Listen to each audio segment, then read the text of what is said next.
What if the part of you you're most afraid to face could actually save you?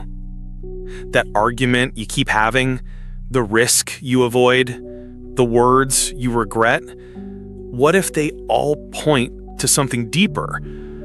Something knocking at a door inside you. Carl Jung was a Swiss psychiatrist who founded analytical psychology. He worked with Freud, but broke away to explore the hidden parts of our minds.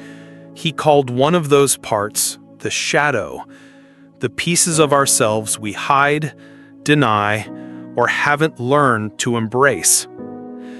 The shadow isn't just your flaws. It's the brilliant, messy, tender parts you push away to fit in. We all wear a mask, what Jung called the persona. It helps us belong. But when we over-identify with it, everything else gets locked in the basement. Were you praised for being kind? Your anger might be in the shadow. Loved for being strong? Your fear might be hiding. The more perfect your mask, the heavier your shadow grows. How the shadow shows up? Your shadow doesn't disappear because you ignore it. It leaks out in sarcasm that stings, in fake smiles, in dreams of strangers or monsters. Most of all, it shows up as projection. You see in others what you won't admit in yourself. Hate egotistical people? Maybe you crave recognition. Judge laziness? Maybe you're exhausted by perfectionism. The shadow is why you overreact or feel resentment you can't explain. Jung didn't say, let your shadow run wild. He said, invite it to the table. When you ignore it, it controls you, and you call it fate. But when you face it, you gain choice. Owning your anger doesn't mean being cruel, it means setting boundaries. Owning your envy doesn't mean acting on it, it means knowing what you truly want. Facing your shadow makes you honest, intentional, and free. Shadows aren't just personal. Groups, communities, even nations have them. When we claim we're perfect or pure, we project our flaws onto others, creating enemies. History shows this in wars and crusades. Recognizing our collective shadow helps us stop pointing fingers and start understanding. Ready to meet your shadow? Here's a one-week plan to start. Day 1.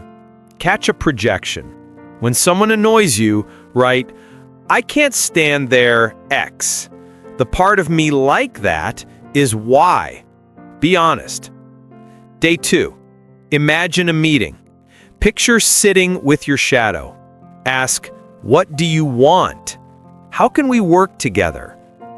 Day 3. Say a small, clear no to set a boundary. Feel the dignity. Day 4. Create. Draw your jealousy or write from your fear's perspective. Give it shape.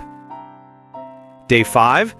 Ask a friend, what strength do I downplay? Let it shine for an hour. Day 6.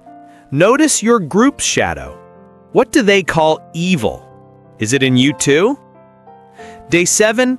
Walk at dusk. Whisper something you're ready to own, like, I'm angry, and I use it to protect love. There's also a bright shadow, the gifts you hid to survive. Maybe you dimmed your leadership to avoid conflict, or hid your joy to feel safe. Embracing your bright shadow isn't arrogance, it's living fully as you were designed to be. Your shadow isn't proof you're broken, it's proof you're human.